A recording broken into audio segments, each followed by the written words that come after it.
Hello नमस्कार दोस्तों, विवेक पटेल पूजा blog में आपका स्वागत है। आप देख सकते हैं ये लाल देवी का स्थान है। ये मंदिर अभी न्यू बनी है टाइल्स मार्बल से।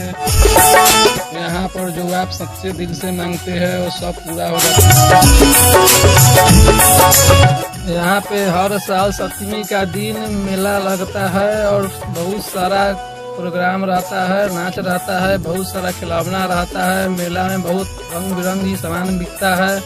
आप भी आइए और यहाँ पे मेला घूमिए। मेला लगने के बाद आपको फिर से हम लाइव दिखाने की कोशिश करेंगे जो यहाँ पर कितना मेला में भीड़ रहता है, कितना बढ़िया मेला रहता है, कितना अच्छा रहता है।